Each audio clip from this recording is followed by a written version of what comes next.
kita, amin. Amin. Mari kita dudukkan kepala kita bersatu dalam doa. Terima kasih Tuhan, terima kasih Yesus atas kasih setia-Mu dalam setiap hidup kami, atas penyertaan-Mu, atas kebaikan-Mu Tuhan, sehingga pada pagi hari ini kita semua juga boleh berkumpul di tempat ini untuk beribadah ya Tuhan. Kiranya Kau yang akan berkati ibadah ini dari awal pertengahan hingga akhirnya. Kau yang akan tutup bungkus kami dalam kuasa darah-Mu Tuhan. Kau berkati setiap puji-pujian dan sembah kami agar layak di hadapan-Mu, agar setiap kami juga boleh memuliakan nama-Mu, agar setiap kami juga boleh menaikkan syukur kami di hadapan-Mu Tuhan. Terima kasih Tuhan, terima kasih. Terima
Shalom saudaraku, apa kabarnya? Puji Tuhan. Puji Tuhan, aku diberkati. Boleh sama-sama katakan dengan suara yang keras, Tuhan Yesus baik 3 kali, terus berikan tepuk tangan yang terbaik. 1, 2, 3. Tuhan Yesus baik, Tuhan Yesus baik, Tuhan Yesus baik. Berikan tepuk tangan. Amin. Itu pujian buat Tuhan pada hari ini ya.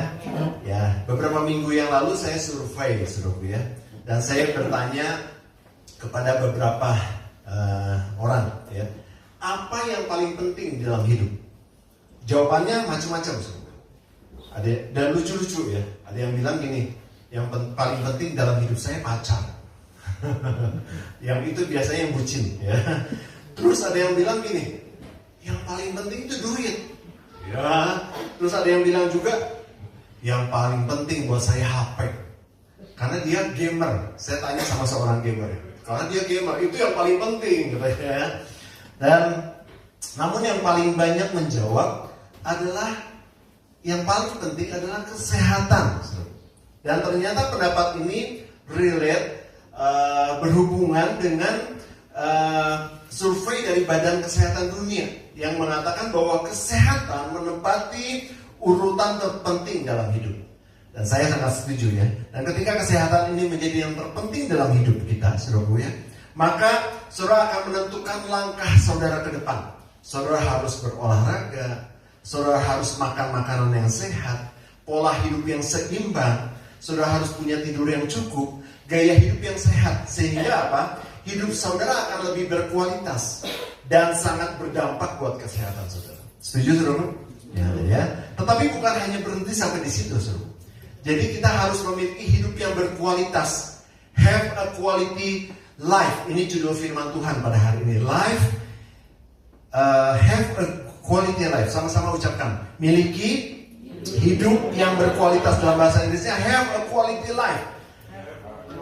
Have a quality life ya. Dan hidup yang berkualitas ini bukan ditentukan dari hal-hal jasmani saudara. Ya, bukan ditentukan oleh seberapa bagusnya rumah saudara, atau seberapa mewahnya kendaraan saudara, atau ditentukan oleh seberapa banyaknya uang saudara di deposito atau di tabungan saudara. Tetapi ditentukan hidup yang berkualitas ini ditentukan yang di dalam saudara, rohani saudara, from inside out. Jadi bukan sesuatu yang dari luar, tapi yang dari dalam. Itu yang akan menentukan kualitas hidup kita ya. Kita akan bahas tentang lebih dalam lagi tentang bagaimana kita memiliki hidup yang berkualitas ya. Jadi judul firman Tuhan adalah miliki hidup yang berkualitas. Nah, hidup yang berkualitas ini ditentukan oleh rohani ya. Rohani yang berkualitas ditentukan oleh hal-hal penting di dalam kehidupan kita, dan itu nggak boleh enggak, itu harus. Itu yang akan menentukan hidup saudara berkualitas, rohani saudara berkualitas. Yang pertama adalah pray, berdoa. Sama-sama katakan pray. Sama-sama katakan berdoa. Colek kiri kanannya, kamu suka berdoa nggak? Ya, suami istri yang datang colek. Ya, udah tahu sendiri nih, suami gue suka berdoa, istri gue suka berdoa nggak ya? Nah, ada slogan saudaraku dari zaman dulu. Gini, doa adalah nafas orang Kristen. Udah pernah dengar semua? Nah itu nggak ada di Alkitab ditulis doa adalah nafas orang Kristen, nggak ada sebetulnya. Tapi ini dari bapak-bapak pendiri gereja pada waktu dulu itu sudah dicetuskan bahwa doa adalah nafas. Jadi saya ambil filosofinya ya, slogan ini. Ternyata kalau doa itu merupakan nafas orang Kristen, ibarat kita bernafas sekarang. Kalau kita nggak nafas, kita mati. Demikian pula rohani kita, saudara. Kalau kita nggak berdoa, doa adalah nafas orang Kristen, rohani kita akan mati. Maka doa ini adalah poin penting, prayer ini adalah poin penting di mana rohani kita nggak akan mati. Dan itu 3 huruf ini yang gampang diucapkan, tetapi sulit dilakukan. Ya, saya udah survei di berbagai jemaat, di berbagai gereja, teman-teman saya semua, memang doa itu sangat sulit, ya, untuk dilakukan. Tapi hari ini firman Tuhan akan mengingatkan kembali kepada kita bahwa doa itu yang akan menghidupkan roh kita. Ketika kita berdoa tuh roh kita hidup, Ya, mungkin tubuh kita hidup ya, tetapi ketika kita nggak berdoa, rohani kita yang mati.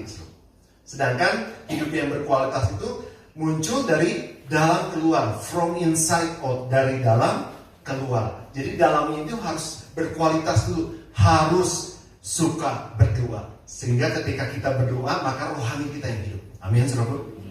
Ya. Oleh sebab itu ada firman Tuhan mengatakan, kita baca sama-sama dalam 1 Tesalonika 5 ayat 17. Dalam bahasa Inggrisnya gini, pray continually. Berdoa, senantiasa berdoa, selalu berdoa. Dalam bahasa Indonesianya, sama-sama baca, 1, 2, 3, tetaplah berdoa. Jadi kenapa firman Tuhan ini dikatakan tetap berdoa? Dalam bahasa Inggrisnya juga sama, lebih dalam lagi. Doa yang tidak terputus-putus. Ya, jadi artinya kita harus senantiasa berdoa dengan sungguh-sungguh, sehingga nafas itu terus berkelanjutan. Kalau kita nafasnya putus-putus, apa yang terjadi, saudara? Udah deket mati. Ya, kalau kita ngelihat ada orang yang sekarat, wah nafasnya udah 1-2, gitu kan? Kadang-kadang kita suka lihat, wah nafasnya udah berat, ya, entah lagi mati, saudara. Jadi kalau rohani kita mau terus hidup, saudara, berdoa. Itu yang harus kita lakukan dalam tiap-tiap hari. Dan iblis akan terus menjegal waktu kita untuk berdoa. Dia akan mencoba kita tidak bisa bangun pagi untuk berdoa. Ya. Dan doa itu harus diawali di pagi hari awalnya, saudara. Jangan saudara bilang, doa bisa kapan aja. Betul, saudara. Tetapi firman Tuhan memberikan contoh. Nabi-nabinya memberikan contoh kepada kita agar kita berdoa di pagi hari di awal. Membuka hari itu dengan doa. Kita harus belajar berdoa, saudara.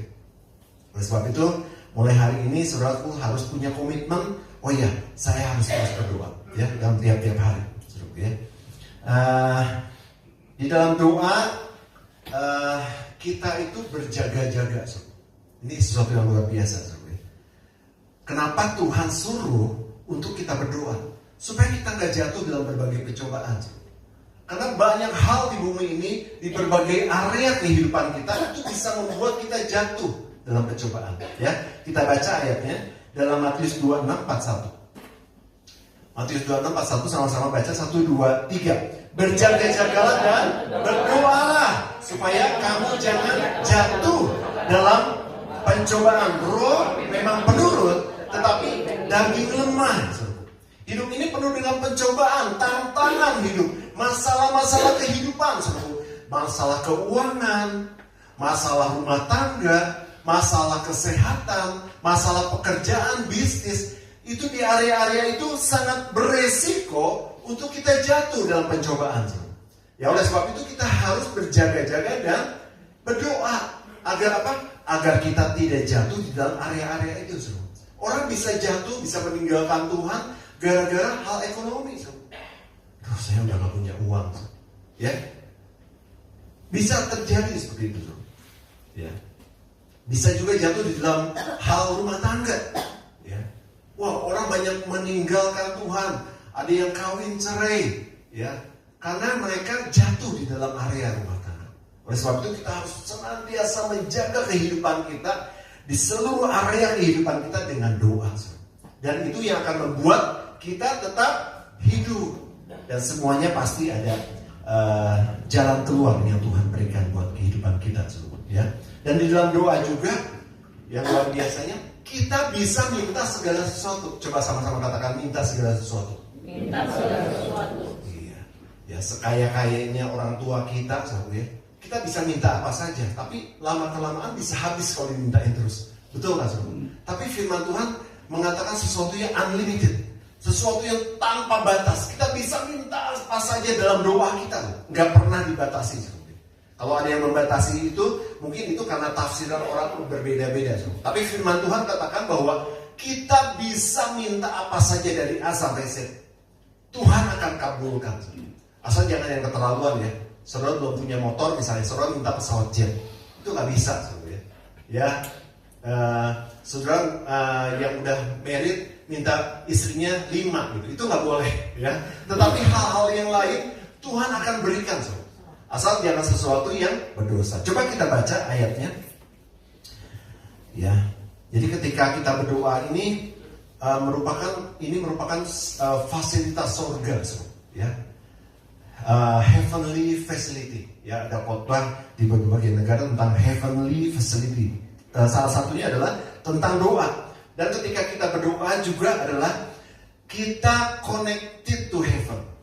When we pray, we connected to heaven. Itu luar biasa, saudara. Ini sesuatu yang kita miliki, saudara. Fasilitas yang orang percaya miliki. Kita terhubung ke surga, saudara. Ya, luar biasa ya, saudara. Ya. Coba kita baca dalam Matius 21-22. Sama-sama baca. 1, 2, 3. Dan apa saja yang kamu minta dalam doa dengan penuh kepercayaan, kamu akan menerimanya. Apa saja yang kamu minta, sesuatu yang kita butuhkan, minta sama Tuhan, Tuhan akan berikan. Saudara jangan minta sama manusia. Saudara itu pasti mengecewakan, ya. Saudara minta, mungkin saudara punya daftar nama, ya. Wah, kalau saya kekurangan dalam membutuhkan, saya minta tolong seseorang. Saudara punya nama-nama, nama konglomerat, nama keluarga yang kaya, nama dokter yang kira-kira bisa menyembuhkan sakit saya, ya. Tapi semuanya pasti mengecewakan. Tapi kita punya satu nama yang sangat luar biasa, nama yang begitu dahsyat dan luar biasa, itu Tuhan Yesus. Ketika kita minta kepada Tuhan, maka semuanya Tuhan akan berikan dalam kehidupan kita, ya. Kalau saudara sedang bergumul dalam pekerjaan, minta sama Tuhan, saudara. Kalau saudara sedang bergumul dalam keluarga, minta sama Tuhan, Tuhan memulihkan keluarga saudara. Ketika saudara sedang bergumul dalam keuangan, saudara minta sama Tuhan, maka Tuhan akan berikan buat kehidupan kita, saudara. Ya, minta sama Tuhan agar keuangan kita naik bukan turun. Minta sama Tuhan agar pekerjaan dan bisnismu berhasil, Tuhan buat berhasil. Minta sama Tuhan agar rumah tanggamu dipulihkan. Minta sama Tuhan agar Tuhan berikan kesehatan dan umur yang panjang. Tuhan akan berikan dalam kehidupan kita. Amin, saudaraku. Puji Tuhan, ya. Dan juga di dalam doa ini merupakan proses. Di dalam hadirat Tuhan kita semakin diubahkan. Ketika kita berdoa, itu memproses kita diubahkan. Ingat pada waktu Musa bercakap-cakap dengan Tuhan di gunung, di atas gunung. Pada waktu itu Musa ke Gunung Sinai, dan di situ dia bercakap-cakap dan Tuhan memberikan 10 perintah Allah. Ya, apa yang terjadi, saudara? Ketika Musa turun, wajahnya penuh dengan kemuliaan Tuhan. Ya, itu artinya ketika kita berdoa, bercakap-cakap dengan Tuhan, itu memproses hidup kita penuh dengan kemuliaan Tuhan. Minimal kita punya wajah yang berseri-seri. Kita punya wajah yang bukan menyenangkan, ya. Punya wajah yang begitu ada apa ya, istilah dunia bilang aura yang keluar gitu, ya. Ngelihat tuh, aduh begitu, wah wajahnya bukan soal cantik atau enggak, ya, tetapi begitu menyenangkan, ya. Ada satu sinar kemuliaan Tuhan yang terpancar lewat muka kita, ya. Jadi saudara sebetulnya nggak usah skincare yang mahal-mahal gitu kan. Tapi nggak masalah sih skincare, ya. Sekarang kan lagi rame itu, ada perusahaan-perusahaan skincare ya, Bang. Salah satu WL juga di sini kerja di sebuah perusahaan skincare, ya. Atau tarik benang sana sini, ya, supaya kencang wajahnya, ya.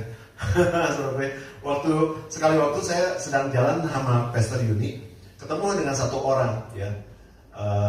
Ini bukan soal orang itu kaya atau enggak, cuman dia memang orang mampu. Kemudian sepertinya dia narik benang sana sini, memang usianya udah cukup, usianya 60 ke atas, ya, mungkin, ya. Tapi ditarik benang sana sini jadi kenceng tak perlu gitu. Jadi mau ketawa juga agak susah, ya. Bukannya jadi cantik, tapi jadi rongkang gitu, ya. Jadi serem, ya. Jadi lebih baik kita banyak bercakap-cakap dengan Tuhan. Itu bisa menarik wajah kita lebih awet muda lagi, ya. Penuh dengan kemuliaan Allah, ya. Jadi kalau salah narik benang itu mungkin kencengan, ya, pakai benang Amerika punya kali, ya. Oh, jadi gitu, susah untuk ketawanya, agak susah, jadi serem, ya. Coba lihat sebelahnya. Kamu tarik benang atau banyak berdoa? Coba lihat. Kamu udah tarik benang loh. Ya.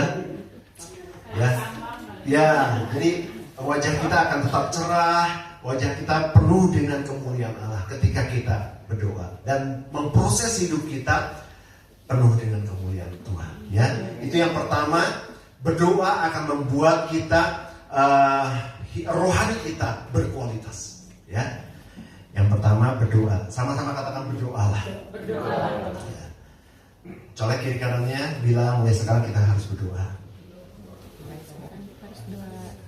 Bapak ini negor sebelahnya ya. Coba biar keras, mulai sekarang kita harus berdoa. Ya. Yang kedua, believe, percaya. Sama-sama katakan believe. Sama-sama katakan percaya. Kenapa, saudaraku? Percaya ini adalah dasar untuk kita bisa menerima perbuatan ajaib Tuhan. Percaya ini adalah dasarnya.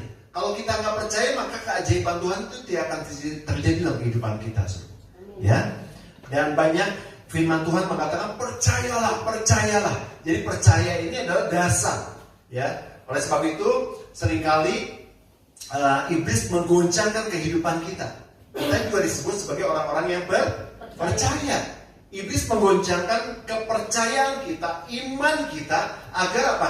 Agar kita tidak bisa melihat kemuliaan Allah, agar kita tidak bisa melihat perbuatan ajaib Tuhan. Ya. Tetapi kalau kita percaya, kita akan menerima keajaiban Tuhan. Ya. Coba kita baca ayatnya di dalam Yohanes 11:40.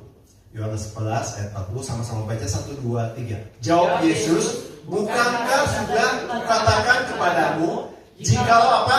Engkau percaya, engkau akan melihat kemuliaan Allah. Jadi firman Tuhan katakan dengan jelas, kalau kita percaya, kita akan melihat kemuliaan Allah. Kita akan melihat kebesaran Tuhan. Kita akan melihat kehebatan Tuhan terjadi dalam kehidupan kita. Mengapa banyak hal tidak terjadi dalam kehidupan kita? Pemulihan, kesembuhan, jawaban doa. Salah satunya adalah kita kurang percaya. Ya, di ayat pertama juga yang tadi kita baca dikatakan, jika kamu berdoa dengan penuh percaya, maka kamu akan menerima jawaban doa itu. Ya. Dan firman Tuhan di sini jelas dikatakan, bukankah sudah kukatakan kepadamu, jikalau engkau percaya, engkau akan melihat kemuliaan Allah. Ya, percaya bahwa 100% tentang kehebatan Tuhan, percaya kuasa Tuhan, maka perkara-perkara ajaib akan terjadi dalam kehidupan kita semua. Laut terberau atau Laut Merah terbelah dua ketika Abraham percaya. Pada waktu itu bangsa Israel harus maju kena mundur kena, karena ketika itu dia dikejar oleh bangsa Mesir. Ya, tentara-tentara Mesir yang akan menghabisi orang Israel. Pada waktu mereka maju, ada di tepi Laut Terberau atau Laut Merah, ya. Dan mereka nggak bisa apa-apa. Tetapi pada waktu itu Musa sebagai pemimpin, dia percaya perkataan Tuhan, dia mengangkat tongkatnya, dan dia belum tahu apa yang terjadi pada waktu itu. Tetapi dia percaya 100% bahwa Tuhan akan melepaskan bangsa Israel. Dia ketukkan tongkat itu ke Laut Merah tersebut, dan laut itu terbelah menjadi dua. Ya. Ketika Abraham percaya, maka ada jalan keluar, ada penyelesaian masalah. Demikian pula dalam kehidupan kita, saudara. Singa-singa yang lapar tidak memakan Daniel. Pada waktu Daniel dimasukkan ke dalam dua singa. Ya. Ketika Daniel percaya kepada Tuhan, singa-singa yang harusnya menerkam Daniel, tapi nggak menerkam, malahan singa-singa itu seperti kucing-kucing besar yang baik-baik, ya. Karena pada waktu itu Daniel percaya, sehingga ada kuasa Tuhan yang melindungi Daniel dari kejahatan. Ketika kita percaya, maka kejahatan apapun juga tidak akan mengena kepada kita, ya. Tembok Yeriko yang begitu dahsyat, yang begitu kokoh, itu bisa roboh oleh puji-pujian orang Israel. Ketika mereka percaya, bayangkan pada waktu itu perintahnya orang Israel harus mengelilingi tembok Yeriko yang besar, yang luas itu sebanyak 7 kali.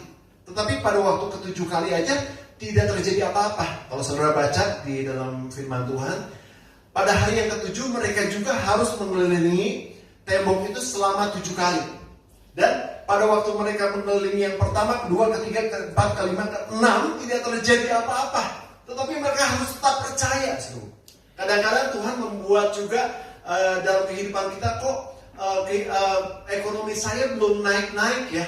Kok pekerjaan saya begini-begini aja ya. Kok rumah tangga saya belum dipulihkan ya. Tinggal tunggu waktunya sebentar lagi sampai keliling yang ke-7, Tuhan akan membuat mujizat. Tetap percaya, meskipun saat ini tidak ada dasar untuk percaya. Pada waktu itu saya percaya juga banyak orang-orang Israel yang mungkin mundur, mungkin berguguran. Tetapi orang-orang yang tetap percaya sampai akhir, mereka melihat kemuliaan Allah. Pada waktu bangsa Israel mengelilingi tembok Yeriko di hari yang ke-7 dan yang ke-7 kali, baru terjadi gempa bumi yang besar. Dan tembok Yeriko yang begitu kokoh itu dirubuhkan. Tetap percaya, maka kita akan melihat kemuliaan Allah. Amin, saudaraku. Yang terakhir contohnya adalah Elia. Elia bisa menurunkan api dari langit ketika dia percaya. Sedangkan pada waktu itu Elia dihadapkan oleh musuhnya pada waktu itu adalah ratusan nabi-nabi Baal. Tapi ketika dia percaya, api dari langit turun membakar semua korban bakaran pada waktu itu. Dan nabi-nabi Baal semuanya mati terbunuh. Ya, itu karena percaya.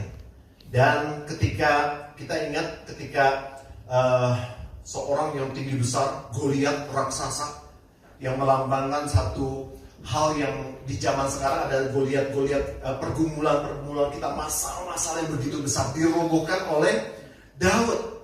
Daud tidak punya apa-apa, tetapi ketika Daud percaya, dia bisa merobohkan raksasa yang besar itu. Kita juga percaya, ketika kita percaya maka masalah sebesar apapun, serumit apapun, Tuhan akan membereskannya. Dan kita percaya, kita akan melihat kemuliaan Allah sampai akhir ya saudaraku ya. Harus percaya sampai detik terakhir, maka kita akan melihat kemuliaan Allah. Amin. Ya, puji Tuhan. Sama-sama katakan harus percaya. Harus percaya. Itu yang kedua, sehingga hidup rohani kita berkualitas. Dan yang terakhir agar rohani kita berkualitas adalah forgive. Sama-sama katakan forgive. Sama-sama katakan mengampuni. Ya, mengampuni adalah hal yang sulit dilakukan. Betul nggak saudaraku? Apalagi ketika ada orang yang menyakiti hati kita, yang menyinggung kita, ketika kita dibully, ketika kita disakiti hatinya, ketika kita bermasalah dengan orang-orang, wah geremet ya. Saya udah mengampuni dia tapi masih geremet gitu ya. Itu belum mengampuni, saudara. Ya mengampuni itu harus dengan tulus, benar-benar mencintai seperti dulu gitu. Ya, ini hal yang sangat-sangat diserang oleh si iblis di zaman ini, saudara. Dia membuat perpecahan di antara kita. Dia membuat perpecahan di antara keluarga. Dia membuat perpecahan di antara family, saudara. Sehingga berantakan. Yang diserang soal hati, saudara. Ya, sehingga firman Tuhan mengatakan pada hari ini kita harus mengampuni. Harus mengampuni, saudara. Dan itu yang membuat rohani kita berkualitas, saudara. Ya, ketika kita mengampuni, ada sesuatu hal yang terjadi, saudara. Memang itu berat kita lakukan. Ya, saya pun pernah mengalami hal-hal yang dikatakan orang difitnah, diomongin orang, dibully. Saya mengalami secara pribadi, saudara. Dan susah untuk mengampuni. Butuh waktu ratusan hari, saudara. Bertahun-tahun untuk saya bisa lega, saya bisa mengampuni. Dan yang terjadi apa, saudara? Ketika saudara mengampuni, kebebasan. Ketika saudara bisa mengampuni orang, kebebasan yang terjadi. Saudara bebas dari rasa bersalah, bebas dari dosa, dan itu yang membuat rohanimu semakin berkualitas. Ya, dan juga ketika kita mengampuni, kita melakukan hukum Tuhan yang kedua. Hukum yang pertama apa? Kita harus mengasihi Tuhan dengan segenap hati kita. Tapi yang kedua apa? Kita harus mengasihi sesama kita. Seperti salib ini, kita harus mengasihi Tuhan, kita harus mengasihi sesama. Sebab firman Tuhan katakan di ayat yang lain, ketika kita tidak bisa, kita tidak mengampuni saudara kita, berarti kita juga tidak mengasihi Tuhan. Kita baca ayatnya ya, tentang kita mengasihi.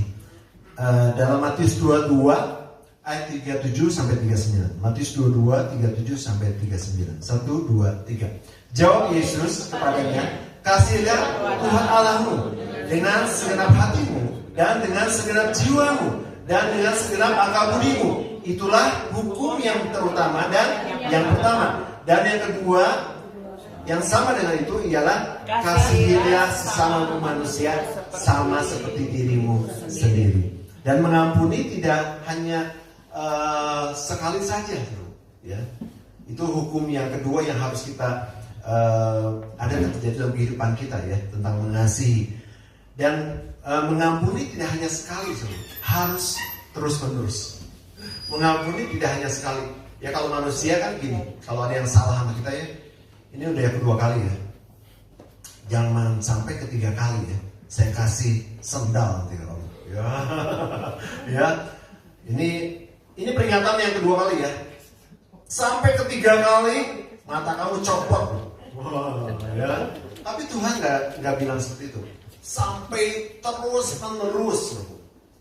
menerus kita harus mengampuni, karena kita akan dihadapi dengan berbagai hal yang akan menyakiti hati kita, yang akan membuat saudara nggak bisa ngampuni. Itu caranya iblis agar kita tidak bisa memiliki rohani yang berkualitas, yang akan mempengaruhi kehidupan kekal kita. Harus mengampuni, karena Tuhan yang terbesar yang Dia lakukan apa, mengampuni dosa kita. Mengampuni dosa kita, ya. Kita baca ayatnya dalam Matius 18, 21-22. Sama-sama baca dengan suara yang keras, ya. 1, 2, 3. Kemudian datanglah Petrus berkata kepada Yesus, "Tuhan, sampai berapa kali aku harus mengampuni saudaraku jika ia berbuat dosa terhadap aku? Sampai 7 kali?" Yesus berkata kepadanya, "Bukan, aku berkata kepadamu, bukan sampai 7 kali, melainkan sampai 70 kali 7 kali." Saudara hitung sendiri, kan? Jadi artinya kita harus mengampuni terus menerus, meskipun orang yang sama bikin kita kehel, bikin kita sakit hati, harus mengampuni. Kalau ada orang bilang gini, oke, dia udah buat saya sakit hati, ya, tapi hubungan kita segini aja, ya. Itu udah mengampuni dengan tulus. Kalau mengampuni dengan tulus, saudara benar-benar mengampuni dia, benar-benar seperti Tuhan Yesus mengampuni dosa kita, ya. Ini adalah kunci agar rohani kita berkualitas. Jadi apapun masalahnya, saudara, ampunilah, ya. Ampuni orang yang bersalah kepada kita, dan itu akan membebaskan kita. Sama-sama katakan ampunilah. Oke, puji Tuhan. Itu yang ketiga, yang terakhir, ya. Ya, jadi ketiga hal ini, yaitu apa yang tadi? Pertama, pray, berdoa. Yang kedua, believe, percaya. Yang ketiga, mengampuni. Dilakukan bukan hanya sekali atau sebulan sekali atau setahun sekali saja, tetapi dilakukan secara konsisten, ya.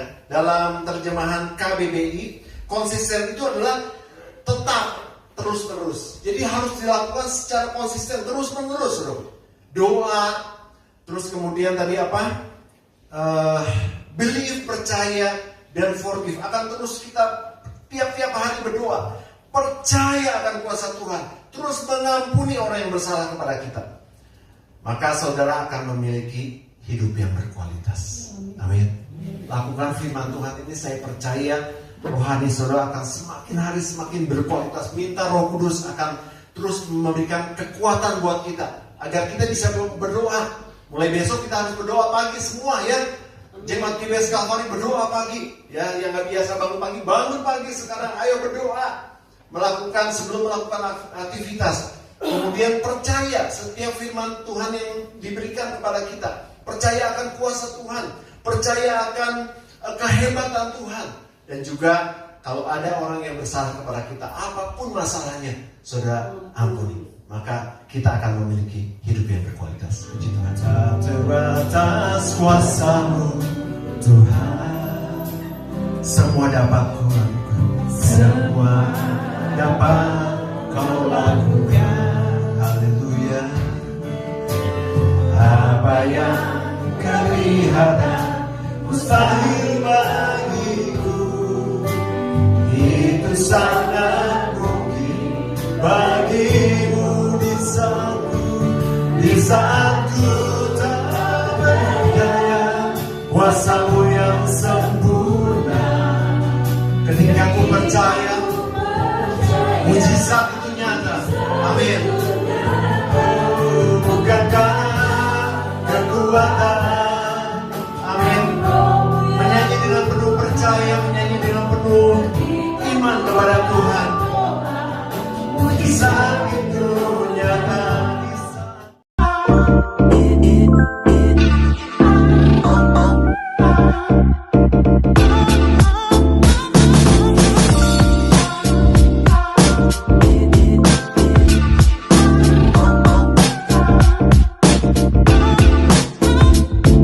Good morning GBS Kalvari Sukabumi. Welcome home. Selamat datang di ibadah GBS Kalvari Sukabumi. Bersyukur sekali kita dapat bertemu, bersekutu, dan memperkuat relasi kita dengan Tuhan. Bagi Anda yang baru pertama kali hadir di ibadah GBS Kalvari Sukabumi, welcome. Kami senang sekali Anda dapat beribadah bersama kami and be a part of our family. Mari kita bersama-sama tumbuh dalam iman dan kasih Tuhan. Tadi kita sudah mendengarkan firman Tuhan, juga melakukan perjamuan kudus. Sesuai firman yang sudah disampaikan, biarlah kita memiliki hidup yang berkualitas dalam Tuhan. Setiap hari Rabu kita ada doa puasa jam 5 sore di GBS Kalvari Sukabumi. Yuk jadikan doa sebagai lifestyle kita, dan percayalah setiap doa yang kita sampaikan tidak akan pernah sia-sia. Lalu Kamis minggu depan kita akan ada House of Blessing. Kita akan bersama-sama berangkat ke House of Blessing jam 5:30 sore. Di House of Blessing ini tentunya akan ada banyak kegiatan menarik yang tentunya mendekatkan kita kepada Tuhan. So, jangan sampai lewatkan kesempatan ini. Untuk para teenagers, youth, college, and young adult, yuk kita bertemu di Kalvari Youth jam 5 sore di GBS Kalvari Sukabumi. Jangan lewatkan kesempatan Anda untuk menjadi garam dan terang bagi dunia ini. Setiap hari Minggu kita akan ada ibadah raya jam 8 pagi di GBS Kalvari Sukabumi dan lantai 1 dan 2. Matius 6 ayat 33 berkata, "Tetapi carilah dahulu kerajaan Allah dan kebenarannya, maka semuanya itu akan ditambahkan kepadamu." So, sampai bertemu lagi minggu depan. Di hari Minggu juga ada Kalvari Kids di lantai 3. Jadilah anak-anak yang taat dan dengar-dengaran kepada Tuhan Yesus. And for the next info,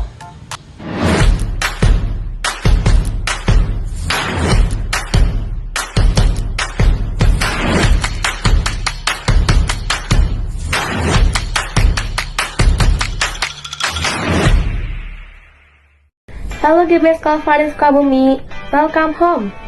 How is the whole congregation of God doing? Puji Tuhan, aku diberkati.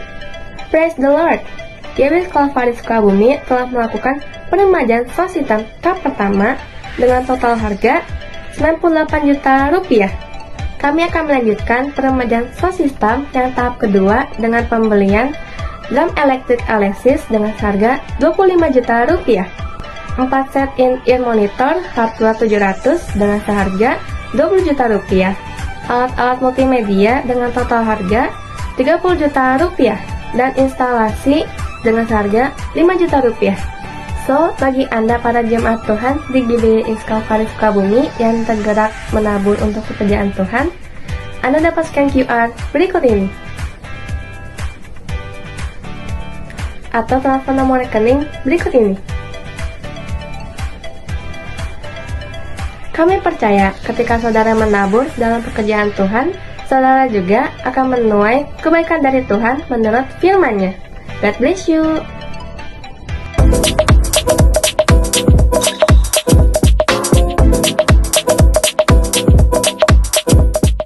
kita diajarkan untuk membawa seluruh persembahan persepuluhan ke dalam rumah Tuhan sebagaimana tercatat dalam Maleakhi 3 ayat 10. Mari kita memberikan persembahan yang terbaik untuk Tuhan kita Yesus Kristus. Bagi Anda yang ingin memberikan persembahan dan persepuluhan untuk Tuhan melalui GBS Kalvari Sukabumi, Anda dapat scan QR berikut ini.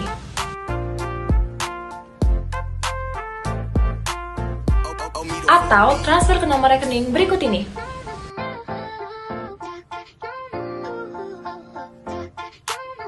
Atau memberikan secara langsung melalui kantong persembahan yang akan diedarkan. Last but not least, bagi Anda yang penasaran dengan update kegiatan-kegiatan yang ada di gereja kami, jangan lupa untuk follow Instagram @GBS Kalvari Sukabumi. Jangan lewatkan kesempatan untuk tumbuh dalam iman dan komunitas. Ingat, bersama Kristus kita lebih kuat. That's all for today. Thank you for watching what's on GBS Kalvari Sukabumi this week. Have a joyful Sunday and Jesus bless you.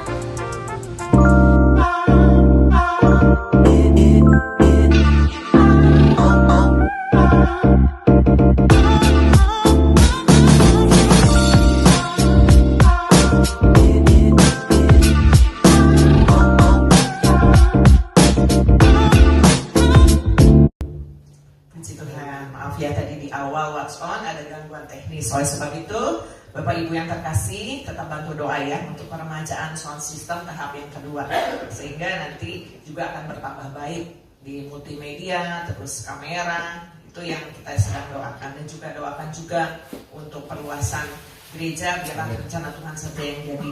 Tetapi yang lebih utamakan tadi ya, kita harus terus meningkatkan kualitas rohani kita, sehingga kita akan dipakai menjadi agen-agennya Tuhan, amin. Dan membawa banyak jiwa untuk diselamatkan. Dan kita juga harus terus berlomba loh, kita harus terus berjuang supaya setelah kita dikatakan memberitakan firman, memberitakan kesaksian, jangan kita sendiri ditolak ya.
Puji Tuhan, Tuhan memberkati setiap saudara diberkati pada ibadah pagi ini.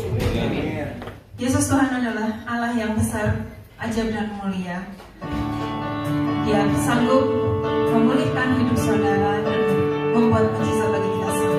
Mari sama-sama kita bangkit berdiri. Kita akan akhiri ibadah pagi hari.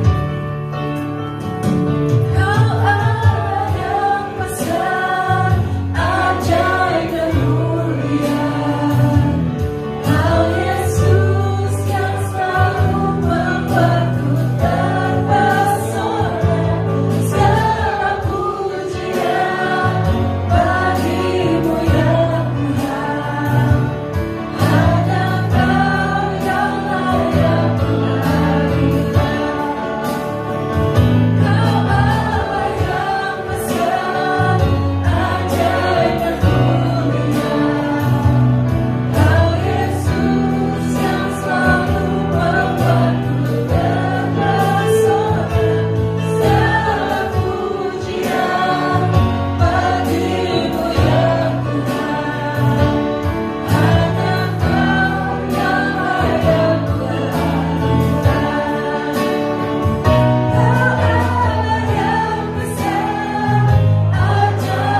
lain dalam kehidupan kami. Oh sungguh luar biasa Tuhan Yesus. Dan biarlah Tuhan hidup kami semakin hari semakin berkenan di hadapan Tuhan. Dan kami percaya Tuhan Yesus, hidup kami kalau kami melakukan firman Tuhan, rohani kami akan terus semakin hari semakin berkualitas. Dan kami akan melihat kemuliaan Tuhan. Kami akan melihat pekerjaan tangan Tuhan yang ajaib. Kami akan melihat kehebatan Tuhan terjadi dalam kehidupan kami. Terima kasih Bapak yang datang dengan sakit pada saat ini Tuhan. Kami mohon belas kasihan Tuhan. Sembuhkan dengan biru-biru Tuhan Yesus. Dalam nama Yesus. Yang sakit apapun juga Tuhan sudah sembuhkan. Yang datang dengan permasalahan kami Tuhan. Masalah keuangan, masalah rumah tangga, masalah pekerjaan, masalah bisnis. Kami percaya Tuhan, Tuhan membela semua perkara kami. Dan kami akan lihat campur tangan Tuhan yang tidak terbatas. Ketika kami berdoa, kami percaya kami connected to heaven. Kami berdoa kepada surga, kepada Tuhan. Dan surga akan menyatakan kuasa Tuhan. Terima kasih Bapak. Pujian nama-Mu Yesus. Kami juga berdoa untuk Marta dan Surya yang pada hari ini anniversary yang ke-5 tahun. Kami bersyukur untuk keluarga muda ini Tuhan Yesus. Dan biar tambahkan berkat buat mereka, kesetiaan buat mereka, buat Marta dan Surya dengan anaknya Joel. Mereka boleh melihat pekerjaan tangan Tuhan, mereka boleh melihat kemuliaan Tuhan dinyatakan dalam rumah tangga mereka. Dan mereka selalu boleh memuliakan nama Tuhan. Terima kasih Bapak, terima kasih pujian nama. Kami juga berdoa untuk persepuluhan yang sudah diberikan oleh anak-anak-Mu Tuhan Yesus. Kami melakukan ini dengan ketulusan hati kami Tuhan. Kami melakukan ini karena kami cinta Tuhan. Dan kami percaya ketika kami melakukan firman Tuhan seperti firman Tuhan katakan, Tuhan akan membukakan tingkap-tingkap langit dan mencurahkan berkat sampai kelimpahan. Kami percaya kami tidak hidup dalam kekurangan, tetapi kami akan hidup dalam kelimpahan Tuhan. Terima kasih Bapak. Terima kasih untuk semua yang sudah terjadi dalam kehidupan kami. Terima kasih untuk keluarga kami. Terima kasih untuk kesehatan. Terima kasih untuk berkat-berkat Tuhan. Terima kasih untuk pekerjaan, bisnis, untuk sekolah kami. Tuhan sudah pelihara. Dan terus kami akan melihat semua kebaikan Tuhan terjadi dalam kehidupan kami. Terima kasih Tuhan Yesus. Terpuji nama-Mu Yesus dari kekal sampai kekal. Saudaraku, mari kita angkat tangan kita. Saudaraku, terimalah berkat dari surga. Berkat yang sangat besar dari Allah Bapa, Allah Putra dan Allah Roh Kudus akan memberkati hidup nikahmu, katakan amin. Akan memberkati keluargamu, akan memberkati pekerjaan dan hasil kerjamu, akan memberkati kesehatanmu mulai hari ini sampai Tuhan Yesus datang kembali. Terima berkat itu di dalam nama Tuhan Yesus Kristus. Tetap angkat tanganmu dan angkat pujian.